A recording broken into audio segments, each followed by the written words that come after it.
मधल्या काळात हा थोडा शिवसेनेचा जो आक्रमक मराठीचा मुद्दा होता तो मागे पडला असं तुम्हाला वाटतं? कारण आम्ही सांगतो आम्हाला असं का वाटतं, म्हणजे सुरुवातीच्या काळात जेव्हा दाक्षिणात्य अतिक्रमण मुंबईत होतं बाळासाहेबांच्या काळात, जेव्हा शिवसेनेची स्थापना झाली होती, तेव्हा मराठी मुलांचे जॉब्स हे दाक्षिणात्य घेऊन जात आहेत किंवा तिथे त्यांना स्थान मिळत नव्हतं म्हणून एअर इंडियाचा मोर्चा असेल किंवा बँकांवरती झालेली आंदोलनं असतील, हॉटेल्सची आंदोलनं असतील, तेव्हा केली होती. मधल्या काळात थोडंसं 87च्या काळात हिंदुत्वाचा मुद्दा आल्यामुळे मराठीचा मुद्दा पाठी पडला आणि मग मला वाटतं गरज नव्हती. कारण आपण पाहिलं असेल आज पण सगळीकडे सगळ्या हॉटेलमध्ये जा, पंचतारांकित हॉटेल असतील, 3 स्टार हॉटेल असतील, रिसॉर्ट्स असतील, सगळीकडे आपले भूमिपुत्र कामाला आहेत.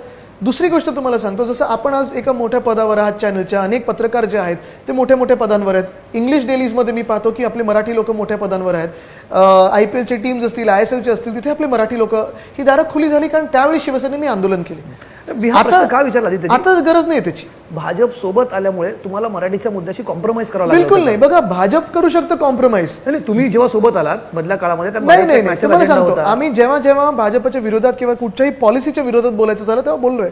नाणार असेल, जैतापूर असेल, वाढवण असेल, आम्ही बोललो विरोधात आणि तसं आंदोलन पण केलेलं आहे. भाजप भ्रष्टाचारी लोकांबरोबर कॉम्प्रोमाइज करू शकतं किंवा अनेक वेगळ्या विषयांवर सत्तेसाठी कॉम्प्रोमाइज करू शकतं.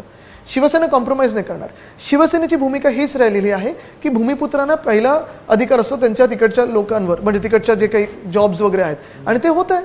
आज आपण बघा, कर्नाटकामध्ये पण तसच झालेली भूमिका, तिकडच्या काँग्रेसनी पण तीच भूमिका आणली. वेगळ्या राज्यांमध्ये कायदा पण आहे ना त्याची, आपल्याकडे पण इम्प्लिमेंट झाला नाही. झाला, आमच्या वेळी झाला. जे उद्योगधंदे महाविकास आघाडीच्या काळात इथे येणार होते त्याला 80% भूमिपुत्रांना जॉब्स मिळाले असते. म्हणून तर वेदांता फॉक्सकॉन हलवला भाजपने तिथे, म्हणून तर एअरबस टाटा असेल, बलड्रग पार्क असेल हलवलं.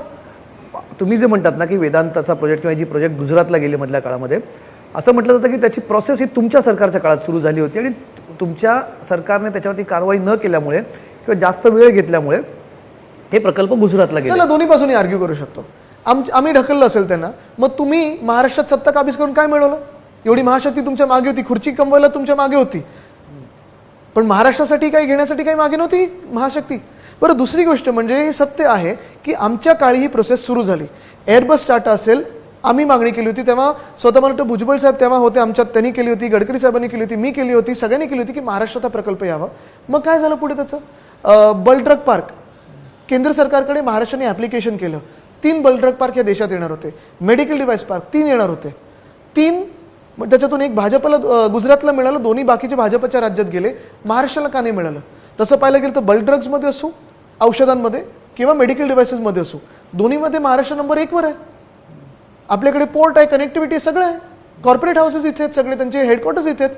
मग आम्ही जेव्हा अप्लाय केलं होतं साधारणपणे जानेवारी-फेब्रुवारीमध्ये, त्या 2022च्या जूनमध्ये सरकार पडलं आणि नंतर जी अलॉटमेंट झाली या बलड्रग पार्क आणि मेडिकल डिव्हाइस पार्कची, ती का दिली तुम्ही भाजपच्या राज्याने? मुख्यमंत्री दावोसला गेले होते, तिकडनं दावोसला गेले, 24 तासात 40 कोटी खर्च केलाय. पण त्यांनी तिकडनं खूप मोठं इन्व्हेस्टमेंट आला असा दावा त्यांनी केला. परवा भाषणात बोलले 5 लाखची इन्व्हेस्टमेंट आणली. स्लिप ऑफ टंग असेल आधी तरी तुम्ही आपण काय, एक मिनिट, स्लिप ऑफ टंग ह्या पदावर तुम्ही बसून करू नाही शकत. जे पद तुम्ही चोरीने खेचलेलं आहे त्याच्यावर बसून तुम्ही असं हे नाही करू शकत. तुम्हाला माहिती आहे, विधान भवनात जुलैच्या अधिवेशनात, जुलै 2022ला जेव्हा सत्ता त्यांनी काबीज केली होती, घटनाबाह्य मुख्यमंत्री म्हणून तिथे बसल्यानंतर त्यांनी सांगितलं तो वेदांतावाला येतो, जसं की हा कॉन्ट्रॅक्टर आहे. नंतर त्यांनी सांगितलं 4 लाख कोटी गेले होते, इथेच आकडे चुकले होते, 2.25 लाख कोटी होते. 1 लाख रोजगार निर्माण झाला असता. जर माझ्यासारख्या साध्या आमदारालाही माहिती आहे आणि महाराष्ट्रातल्या तरुण मुलामुलींना माहिती आहे, मुख्यमंत्र्यांनी माहिती नाहीये. तुम्ही आव्हान देताय? आव्हान नाही, मी तर चर्चा करायला तयार आहे. मी कोणी आव्हान दिलं? ते तर एवढे महाशक्ती घेऊन फिरतात सगळीकडे.